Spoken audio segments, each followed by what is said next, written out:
everyone. It is Tailgate Update, and we are trying to get our technology straight. And Julie, that was a flawless, go right into it. absolutely. So Like, here we have our presentation for the week, and let me make it. There we go. We're gonna call it the Hot Mess Express, and we got a nice winter theme here because we have a lot happening this week. So we'll just jump right in there since we haven't been for 2 weeks and people have been keeping me busy. Okay. So let's get on the Hot Mess Express train, y'all, to True Crimeville. So we're gonna start with our boy Tio. He's not crying, but he did get hit by a car. So he had a little basketball court skirmish conflict, and instead of resolving it on the basketball court, the person who was cranky with him decided to hit him with his car on the way out in Cali. So GTA style. yeah, Ryan, you said it, and so did Tio. What did you say before we? Did the car dent? Did he dent the car? That's exactly what he said. He was like more worried about the car than him. And then he is talking about a career comeback in the NFL. So we know Tio's being Tio, right? Bro, T.O.'s been talking about a career comeback for 7 years. I know. I'd love to see it. He's just as bad as Ocho Cinco at this point. Well, I mean, when life is throwing you cars that you're getting hit by, you dream of a earlier time. Well, okay. I'd rather have lemons thrown at me, but so we got Jackson here. We want to keep him accountable, and we want to keep him talking about him because he has really flown under the radar, and I'm not here for it. So his preliminary hearing was postponed again and then canceled, with his lawyers asking for a continuance, which means they're further delaying it, even though it's already been about 2 years. He's facing 3 counts of aggressive actual battery and 1 count of regular battery. The restaurant closed in August, actually, due to a 75% drop in clientele in result of her reporting the incident. And they also had their gas and AC pipes cut in July. Oy. Yeah, and Mahomes is finally getting some heat, not from the sports community, of course. As his brother said, that's kind of personal. Really smart words there. But the Swifties, of all people, are all over it. One of the few things that I appreciate them for is being worried about Taylor's safety with a guy like that behind her. Look, I'm not worried about that part, but I do appreciate that they're holding him to task, since no one else is, for being such a nasty, nasty human. So thank you, Swifties. Much appreciated. And so we'll keep an eye on this one, but they're doing their very best to delay it for ever. So just karma for dancing on Shawn Taylor's freaking memorial. Piece of shit. And closing somebody's restaurant, like a small business, small, what do they call that? It was owned by a small business, not a chain. So and they closed it because people stopped coming because he harassed her, unbelievable. So he's a piece of shit. So we talked about Adam Packman-Jones and a lot of his downsides, and this week, because of the holidays coming up and Thanksgiving, we're gonna be a little bit more gracious towards this guy, because I'm sure, as everyone knows, but I forgot that that he actually has a really sweet side. So Jones and his wife, they actually brought in Chris Henry, the man on the left. They brought in his children after he died in 2009, and they're actually the legal guardians now of both of his kids. They did bring Chris Henry's significant other into the home, but somehow that didn't end up fully working out. So they became the legal guardians of Chris Jr. and DeMarcus. And Chris Jr., he plays football. He's 6'6", so a chip off the old block. And DeMarcus is 6'3", and he plays basketball. And Jones said the only thing the boys will create trouble in is between the lines. And he also said, I'll be damned if these kids make the same mistakes I did and do, since we've been talking about him for a while. And in case we all forgot, Chris Henry and Jones are the two most like trouble bound players, as they called it. Pac-Man got suspended for all of the 2007 season, and Henry got suspended for half of it. And Chris Henry here on the side, he grew up in Bella Chase, which if you lived in the New Orleans area, that explains a lot. And the only NFL team that would take him is it's just a rural. They call it a suburb. I would say it's a little bit more rural than that. It definitely has its own vibe, is what I'm saying.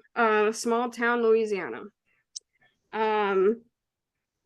That since he was the only team that would take a chance on him, since he got in trouble in college so much, he got drafted in 2005, and he was arrested 8 times from December 2005 to March 2008.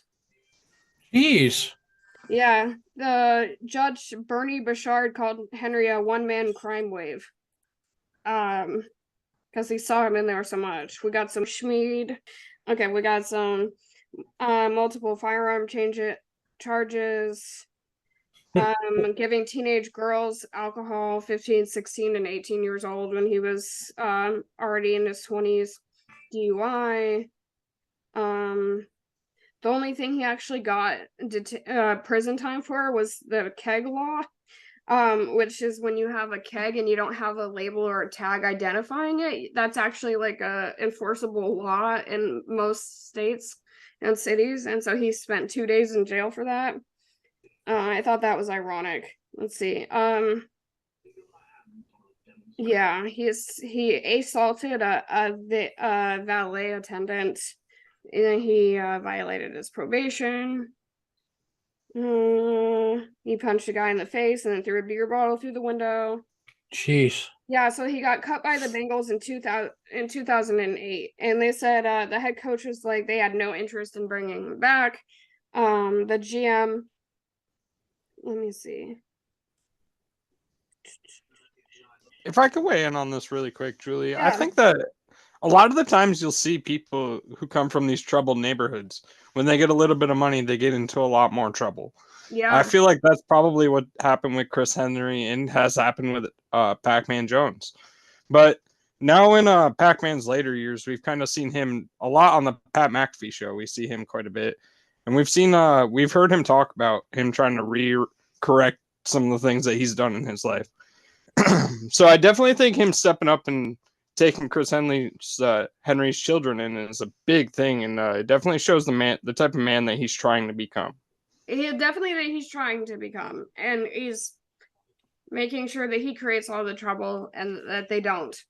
And he continues to do so, which is why we've been talking about him in recent months.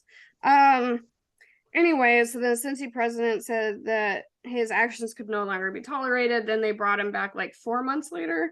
So that was kind of ironic. Anyway. So he was heading in the right path. People thought he was really kind of going in the right direction. He kind of course corrected after getting like cut from the team. It sort of brought it back to him. He was like, okay, I'm going to clean things up. And then he died in 2009. It's not totally clear what happened, but he was in a domestic dispute with his girlfriend, and I think they were engaged, and she was driving down the road in a pickup. He was in the bed of the pickup, and he said they needed to talk. He was like banging on the back window, trying to get her to open it so he could go in. He said he would jump off of it and end his own life if she didn't stop and talk to him. It's not clear what happened, but he did end up getting off the back of it, and he was unconscious, and then he died from blunt force trauma to the head. And they found out he's actually really significant. One of the reasons I'm bringing him up, one is to point out that Adam Pac-Man Jones does have a different side that we don't talk about that much, and then also Chris Henry was the first actively playing NFL player to die and be diagnosed with CTE at just 26 years old, despite never being diagnosed with a concussion in college or in the NFL. And his organs were donated and he saved 4 people's lives. So that was sweet. So that we have a little heartwarming moment here amongst the darkness. So just another side of Adam, since we've been talking about him a lot lately. Trying to do it right. So The far All cry right. from his 9/11 incident. the 9/11 incident, yes. He still is a work in progress, right? Yeah, sure. John Gruden, he's still trying to burn the NFL down. So I haven't really been following the lawsuit, but it was initially filed in 2021, and a state court judge ruled that so the NFL was like, okay, you're either gonna throw this lawsuit out, or we're gonna deal with it with like private arbitration. And then Gruden is like, no, we're gonna keep it in court. And then he's like, no, like we're gonna do this behind closed doors. So they're in an argument right now. They haven't even gotten to the lawsuit because the NFL is so busy trying to keep it behind closed doors. And so they're gonna be arguing it out in January of 2024. Gruden wants to keep it out in the open, have a actual court case, and then the trouble is, if that happens, then with the discovery process, we're going to get all the dirt on how they found all of the information, that all of the emails, and it's probably going to expose the NFL far more than they would have liked, and so that's why they're so desperately fighting to keep it out of the court. So I'm here for it. I'm excited as I'll get out. I really hope. I mean, they're in the appeal process, but if this gets struck down, then we're gonna hear all the good stuff. So appreciate John Gruden for keeping that up. So Philip Howard on the side, this loser here. Damn. Yeah, he's a lawyer who's getting sentenced to 14 years in the slammer after defrauding $4 million from his NFL clients who received payouts in the concussion settlement payouts in 2015 and 2016. Oh, scumbag. I know. He didn't tell the client. He did. So he said he would invest their money and they would get returns. He didn't tell them that he was secretly controlling the investment company. And then and they got no returns. There's no return back. And then he gave them fake quarterly and year-end investment reports. And the money instead was used to fund his firm, pay his mortgage, and personally enrich him, whatever that means. So he stole $4 million from a bunch of people with dementia and whatever else. So that's but 14 years, we all love to see it, and he's probably gonna lose his law license and everything else. So thank God, justice has come in some way. I hope they get their money back, but what a jerk. As he should. Yeah, we can throw eggs at this guy. Karma comes in many different forms. Yeah, I think we see that honestly quite a bit, where these lawyers will take advantage of people that don't honestly understand the system, and it's truly evil to be taking advantage of these people who don't know better. But they're trusting you. $4 million, and all of these people have to show that they have significant cognitive problems over time to even get money in the payout, which means he's picking on a bunch of people with dementia and whatever else, and like there's no worse person than that. But well, there's Alex Murdaugh, but like for the average person, this is really quite bad. But yes, 14 years. Sick burn. I like that.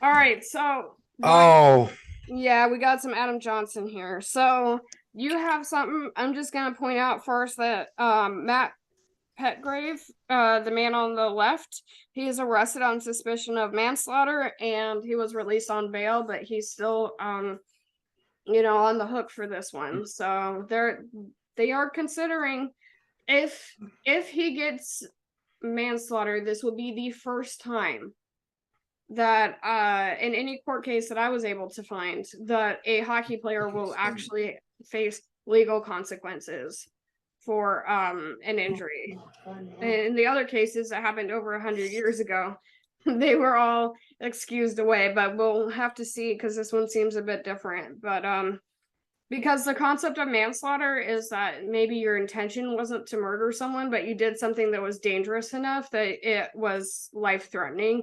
So you sort of like were over the top dangerous, and death was not an unlikely circumstance. So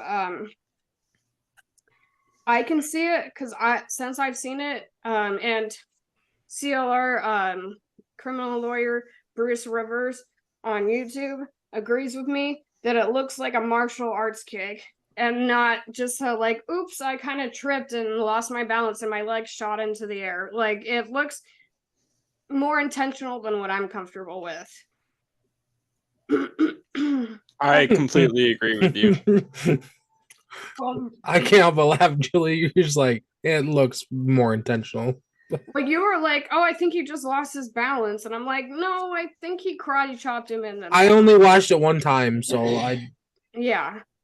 And Do I think he had the intention to kill him? No. No. Do I think that he had the intention to take him out of the game? Yes. He had Fully. the Adam Sandler mentality in Happy Gilmore. Stab the other skate. Yeah, and that's why he's getting manslaughter, because manslaughter is not for the intention of actually murdering someone. It's doing something that could lead to it. So it makes sense to me that that would be the consequence. Julie, I do want to compliment you on that, because most weeks when I'm watching the show, you do a great job at explaining what these rulings and circumstances actually mean. So thank you for that. Well, I appreciate that, and I don't know how to handle compliments, so we'll just keep moving. Ryan, it's true. She doesn't. I'm trying. Thank you. And Ryan, you had something to say about Adam Johnson. Yeah. The real victim in this, which we should be remembering. Today's the 18th, right? Yes. Yeah. Okay. So today, the Nottingham Panthers and their fans honored Adam Johnson. It might have been last night. Moments before their game against the Manchester Storm, the Panthers announced the jersey retirement of Adam Johnson. His former teammates wore his number on their jersey during the game. So, That's sweet. Yeah. That's a lot earlier than most NHL teams retire numbers. Yeah, it seems to me that Europe is kind of on the cutting edge of making important changes and remembering people appropriately when it comes to sports in ways that we're not so good at. And according to this article, both players from both teams stood in a circle at center ice before the game. Cute. So. Love that. Yeah. Honoring their fallen brethren. I love it. It's awesome. Yeah, I think everybody was horrified by it. Even Matt here on the left. I don't think that he meant to do that. And so, although sometimes bad things happen and you get consequences, like, I don't think that he's like an evil person or anything like that. And I can't imagine how horrific it would be to have to like live with that every day, knowing that you did that. So, oh, wow. In the third period, play stopped in the 47th minute for a minute of applause by the 10,000 fans at the sold-out venue. Coaches and players also clapped along with officials. Oh, that's fantastic. They're trying to keep the Adam Johnson ghost away is what they're trying to do by being real nice. Yeah, they don't want the ghost of the Canadians out there causing too many men on the ice. They don't need it. Yeah, he like changes the scoreboard or whatever, like changes the period, gives somebody an extra point. Like, they don't need those problems. Because as y'all know, the Hockey Hall of Fame is haunted. I wrote an article about that, so they already have their hands full. We got DJ Hernandez. Oh, she does not look happy. Who? Oh, I think that's she does not look happy. Is that his mom? I think his mom is still alive. It's kind of hard to say. I know his dad isn't. Anyways, yeah, I bet not. So he pled not guilty to charges related to threatening to end the life of his girlfriend and her family. He also pled not guilty to trying to enter the ESPN property in Bristol, Connecticut, That was the time when he tried to get in, and when he couldn't, he threw a bag with a brick and a note in it over the wall. He said he's not guilty somehow, even though he signed his name on the note. Anyway, and his federal charges for threatening to open fire on 2 colleges that he actually visited are still pending on his court mandated psych evaluation. So a little process, a little progression with the pleading not guilty. So we'll just keep an eye on him. Okie dokie. All right, Michael Orr, we have a little bit of more. So I haven't gotten a chance to watch it yet, but I will. The CNN documentary, it's available on Max. It was premiered on Thursday. It's called Blindsided, and it sets the record straight on all the things that the blind side got wrong. That cast Orr in a negative light. For example, he did have a bed before he came to the Toohey household. His foster brother said they all had beds. So that's a thing. And he also could read and write before he came. And he did not need Mrs. Toohey to explain to him how to block someone. And he also didn't need the Toohey little boy to try to use ketchup bottles to explain to him the concept of basic defense. So the few things that they will be Michael's a little upset that the movie made him look a little dumb. Yeah, and so this one is setting it straight. It perpetuates a lot of really negative stereotypes in a lot of different directions, and I'm glad that he is getting the chance to set it right. And so I will absolutely be tuning in. Did he ever get money from the movie? Yeah, so this is the thing. We still don't have all of the information on that.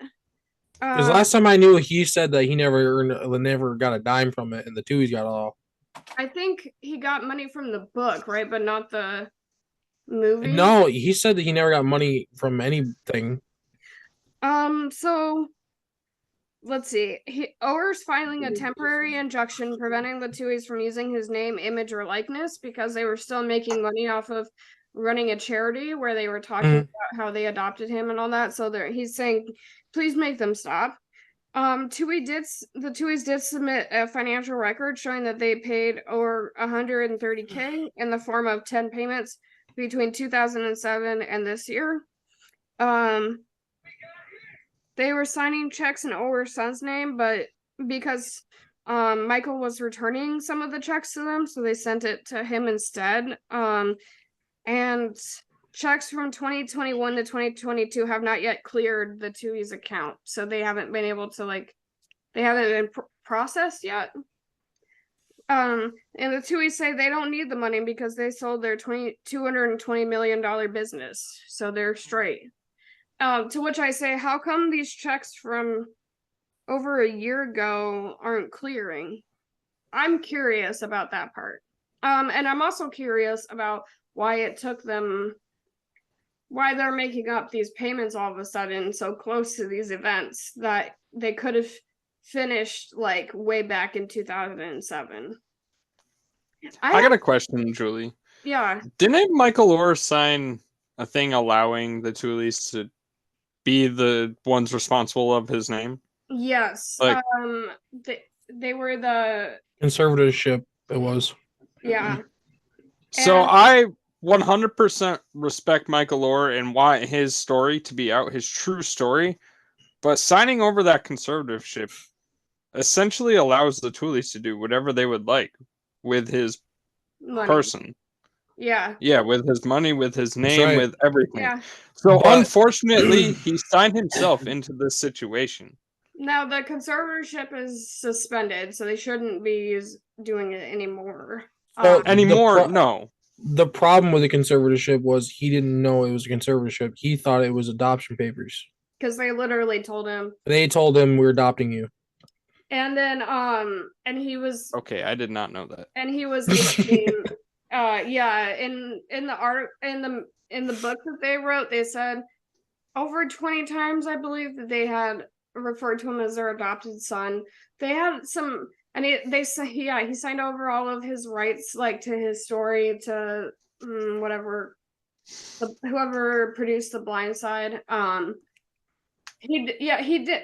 I'm not saying that. Obviously, we know he can read and write, but I don't think he had a law degree, and he was 18, fresh out of foster care, and I don't think he had a really clear idea of what they were, what it all took into account. And the judge was horrified when she saw the conservatorship. She said she had never seen one like this for somebody who wasn't like mentally or physically. Mostly mentally, because even if you're physically disabled, you can still advocate for yourself. But she had never seen somebody who wasn't like going through it that had a conservatorship like this. She couldn't believe that it was ever signed in the first place, that it was ever approved by the law, and she was horrified that it had gone on so long. So there is some money. It's not totally clear. Since some of the checks aren't clearing, some went to different names over such a long period of time. I don't think that this is super cleared up a lot of the questions that we have. So we'll just have to keep an eye out for more legal documents heading into this, but I they'll have to provide more because it was their duty as the conservators to pay taxes and do like financial reports every single year, and they never did. And so we there's a lot of like missing information and like things that they didn't do. So we have a lot of questions still. So we'll make sure to catch the documentary. I'll have notes on that next time. And we'll just keep an eye on the court cases. So I guess some money has come to him in some way.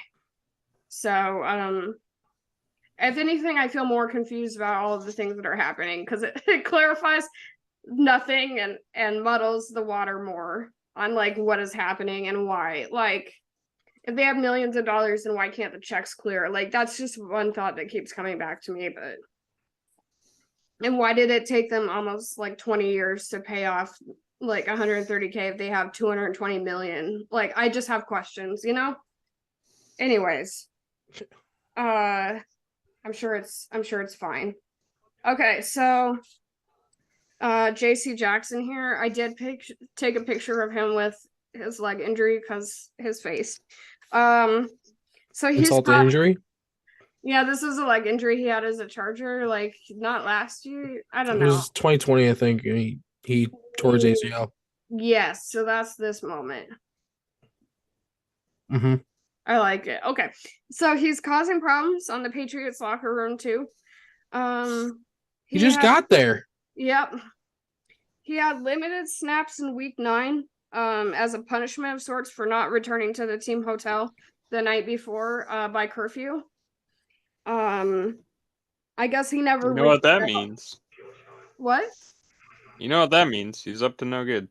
Maybe. Yeah. Or he was just at the arcade.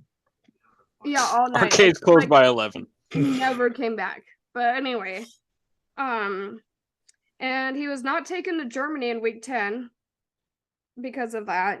The GM of the Chargers, Tom Telesco, felt that the experience was so bad that they apologized to the team for signing Jackson, like the entire team. It made a public statement. And I just want to remind us that that's coming from a team that pays fake fans to show up. So that's Chargers? Something. Yeah. No, she was not fake. Don't bleed into that conspiracy.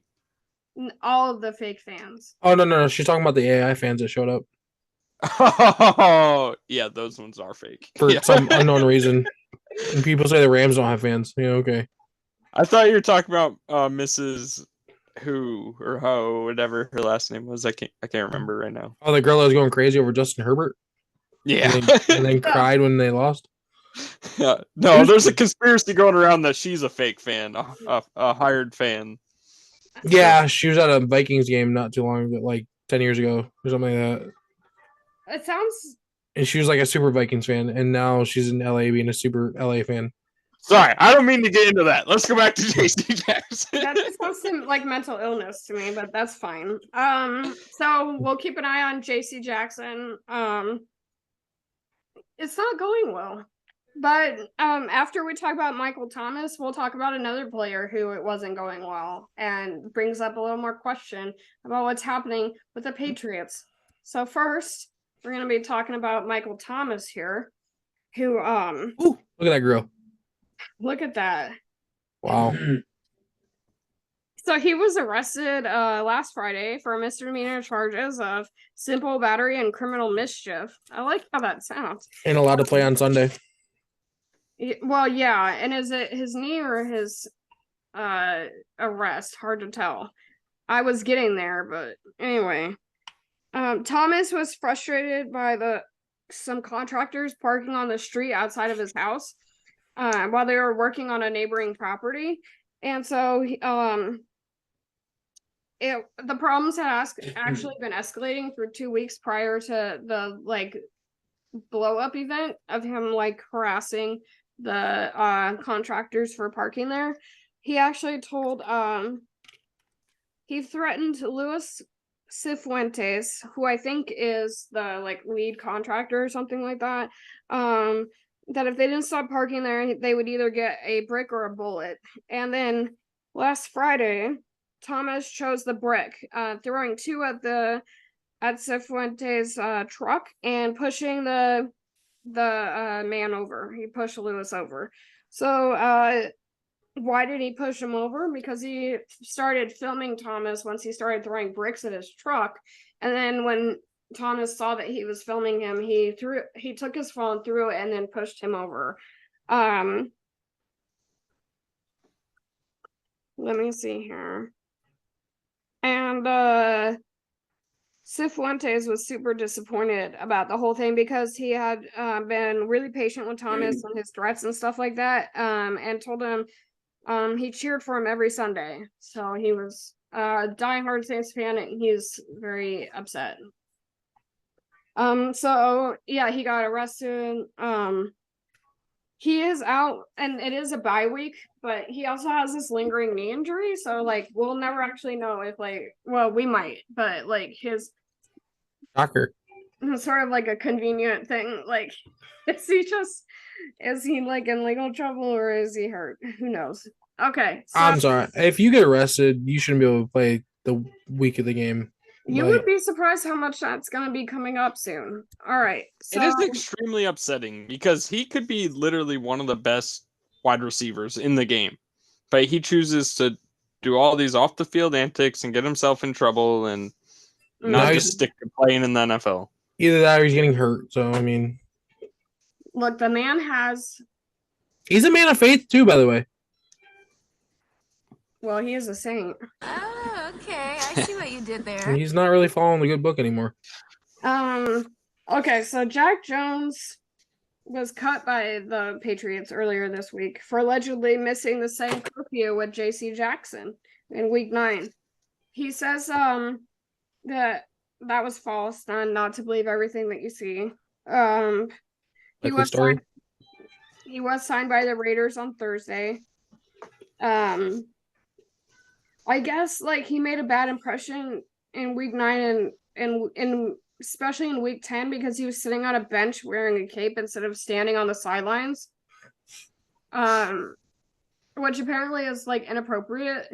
Apparently they got mad at him for sitting when he knew he was going to be benched instead of standing. And I'm like, sir, I would do the same, okay? Because I'm not a big stander.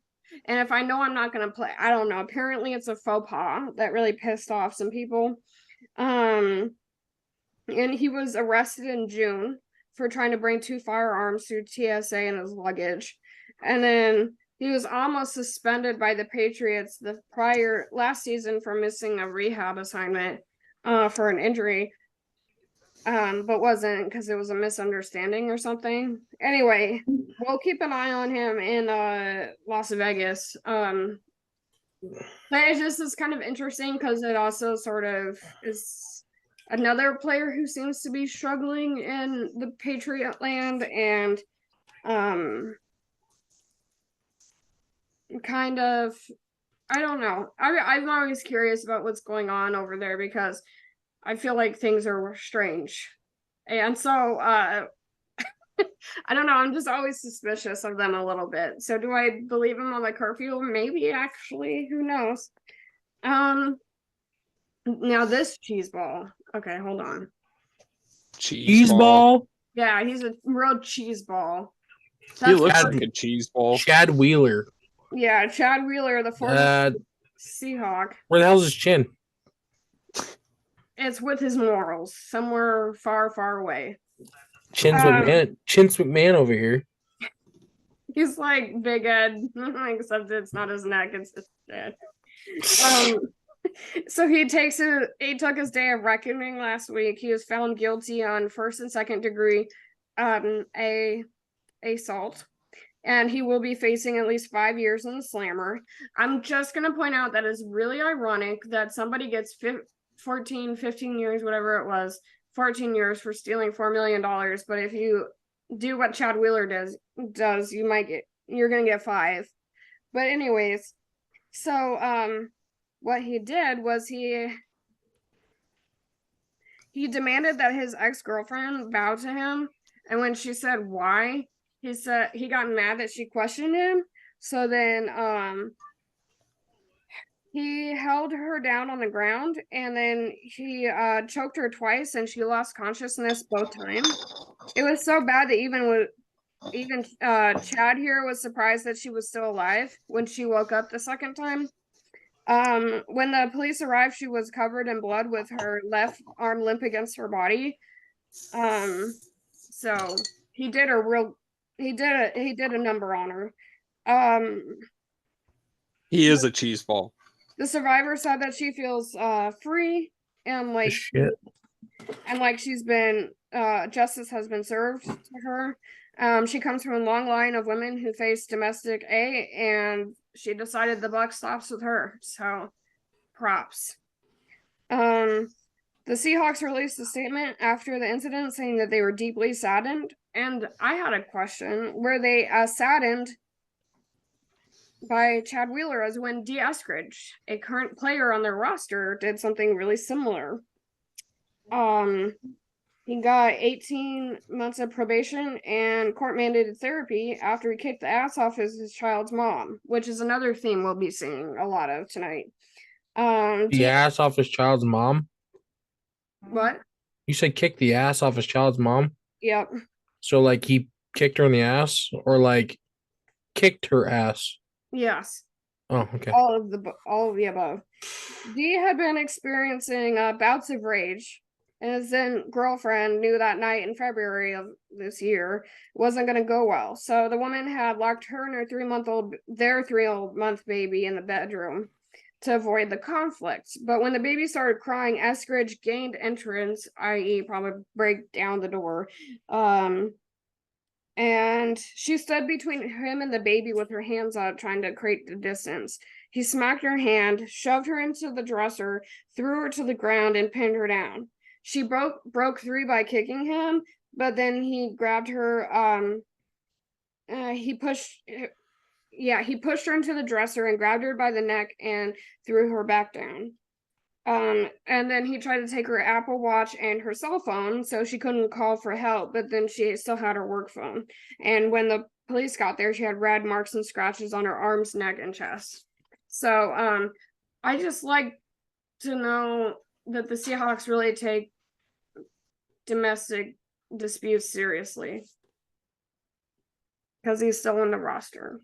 Only when they're made by the guy named Chad. Yeah, who almost killed her.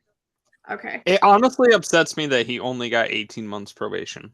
And the therapy, which he does say that the therapy really helps. So I hope that that's true, and I hope it's actually like helpful long term, and that those programs actually work. I kind of have questions about the effectiveness sometimes, so it was good to hear from someone that it seemed to actually help. So we'll see over time if that's the case. But it's irritating that somebody tries to unalive somebody twice and they only get 5 years.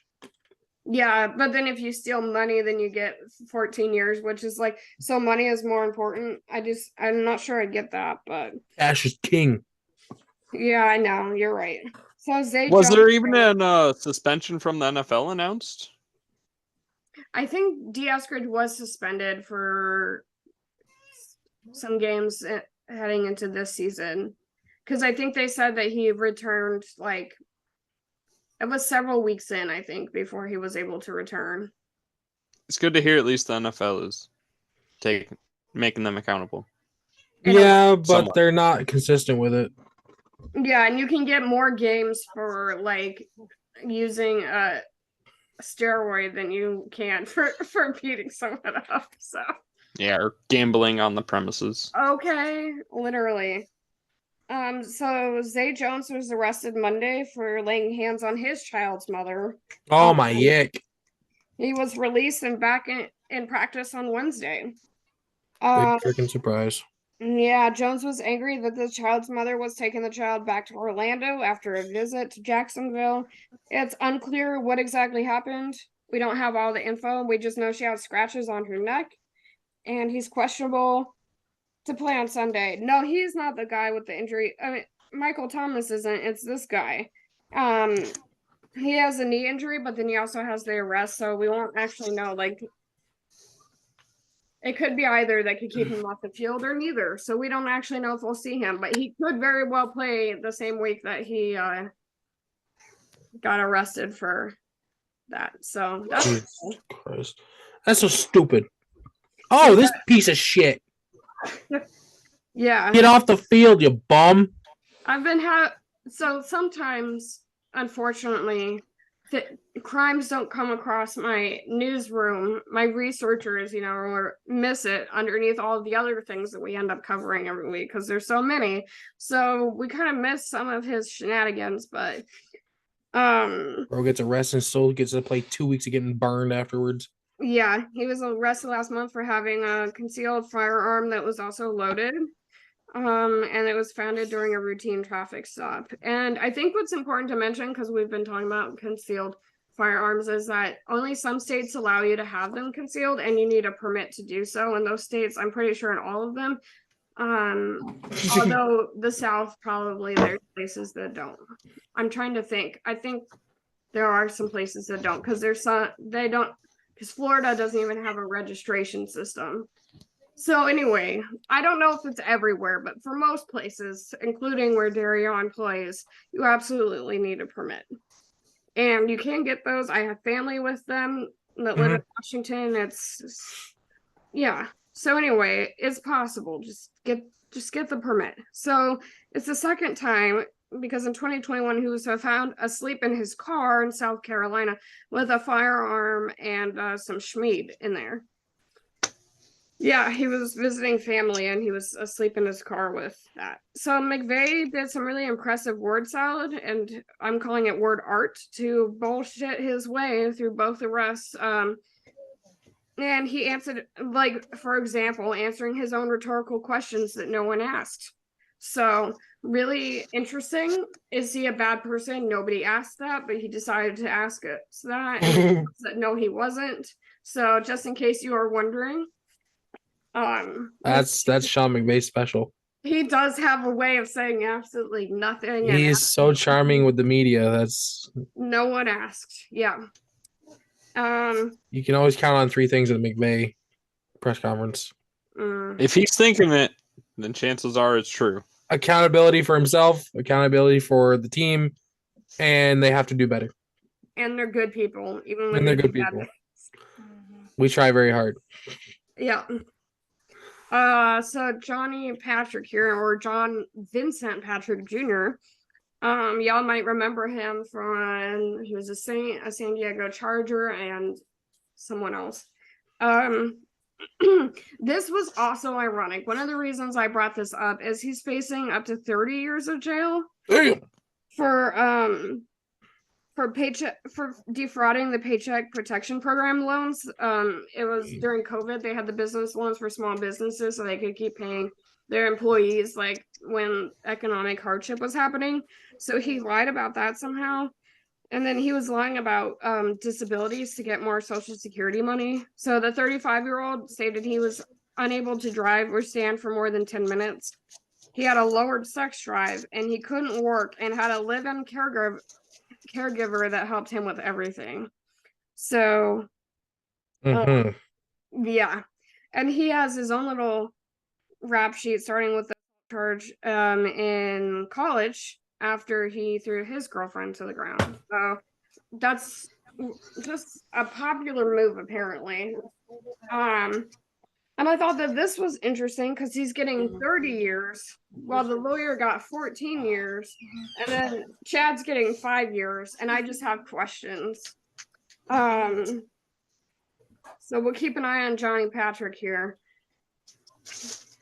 I think the question, I think it may be because of their past. Like Johnny Vincent Patrick Jr. definitely has a past, like you mentioned, where the lawyer has been a lawyer this But past. he only Like, has the one. That he I has no could past find. history of. Oh, okay. Well, Yeah. maybe not then. It might be something to do with the states then. Who knows? That could also be it, but I don't think it would be amounts either because I doubt he was able to steal more than 4 million. I don't know. I don't really understand all of the things here. I just find it to be a curiosity that there's like such a difference when it comes to like, do I want people lying to the government and stealing money? Like, absolutely not. Do I want lawyers stealing money from vulnerable populations? No. But like it's just the lack of consequences for the other things that we're seeing that's like really and we're gonna finish this off with Earl Thomas. Oh boy. Yeah, so Earl. Earl My name is Earl. Earl Thomas and Nina Thomas are at it again. So if you don't remember, in 2020 the couple got into a spat leading to law enforcement intervention. So they after they were arguing outside in an apartment complex with Earl holding a pistol and Nina holding a knife. Bad, Rachel. The ride's so bad. She had brought Earl's unloaded firearm to scare him. I'll have to pop a bottle there. The one that, so she brought a firearm to the scene, the one that he was holding during the argument. Because she had caught him cheating. He had been like on social media, like talking about all the girls he had on his bed, which when she busted into his Airbnb, she saw all the girls in his bed. So yeah. What a tool. So she had brought jackass. So she brought Earl's she said it was unloaded firearm to scare him. And then she pointed the firearm at his head in the bed. And as we found out later, the firearm did have a round in it. She said she didn't know. And he wrestled it away from her, and then they took the argument outside, and Nina was arrested because she was like the initiator and also was pointing a loaded firearm at his head. So they're divorced now. So, but Earl had his identity stolen by Nina's new man. Her new boyfriend stole his identity recently for about $1.9 million. He used Earl's identity to steal money from his bank account and cash his NFL checks. And he's currently facing charges of identity theft, forgery, money laundering, credit card fraud, computer fraud, and bank fraud. So Earl Thomas got taken to the cleaners by his ex-wife again. Yeah, that's wrong of her new man for sure. But I can definitely see why he did it. It was probably because of her. So yeah, possibly. And I don't condone cheating, but I also don't condone waving loaded firearms at people's heads ever. Like, no matter what, like they could cheat like 100 times and that still wouldn't be appropriate. So Nina's a little bit special, always has been. But yeah, $1.9 million. Like, I could not imagine how frustrating it would be to find that out when like you have such a like rough past with your ex-wife who's like literally chasing you through a parking lot with a knife and it's crazy. Anyway, it sounds like both of them should benefit from being separated now. So. Yeah, which they are, but apparently that still didn't prevent the problem because so I'm sure he'll get 45 years for that jail time. But keeping an eye on that. We should have a sponsor right here where we can be like, you can protect your identity with. So I'm speaking that into the future. Is there identity theft like prevention? There's a Yes. identity lock, some shit like that, right? Yes. There are like companies Well, doing things. Earl Thomas should have looked into that.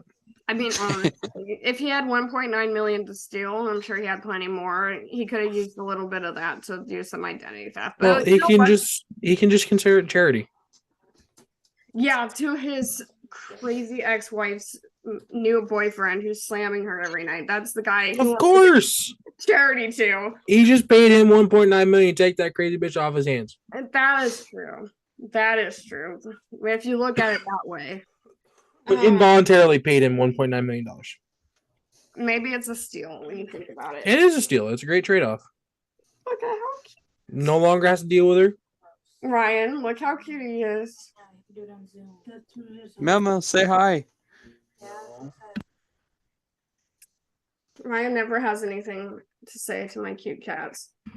I have 3 Ryan, cats hold at up home. Sarah or something. Oh, what's his name? What about Sarah? Hold her up or something to compare to our cats. Hold Sarah up to compare to your cats? We know Bubba ain't getting a cat, so. I have 3 cats at home. It's technically 5, 7. I have 4 barn cats. Oh, tough life for a cat. They're well kept. They're treated like royalty. Yeah, Just but for the barn. it's a dangerous thing. Like they die much younger than house cats, just from the nature of like being outside and like usually in areas rural enough to have a barn cat. There's predators, but anyways, Yeah, they're inside outside. They come in and out as they please. yeah. Devin, what's your cat's name? Little Carmela here, she's an indoor cat. No way, Carmela, like Tony Soprano's wife. Is that what you're going for? Yeah. Yeah, or Carmela off WWE, but it's okay. I'm right on this. You know, Brandon Perna named his kid Carmela, and it always makes me think, like, are you? I have 6 cats, and this is the baby. You have 6 cats? I've literally only seen 3. Well, you'll have to come over more. Yeah. Well, you'll have to be home more. So How do y'all not know how many cats y'all have? Anyway, I have 3, and we live in a New York City apartment. So yeah, we're all Dev, house cats. Dev, is Xander around? I don't know. His car's here.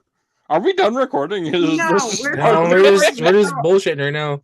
Yeah, so sorry about that. But everybody loves cats, even Carmela, even though she's gonna marry Tony Soprano someday. Let me see. Yeah, like, subscribe, hit the notification bell, ding, and then let us know what you think. Did I forget a crime? There is a possibility that I have missed one because there are so many. I have no words.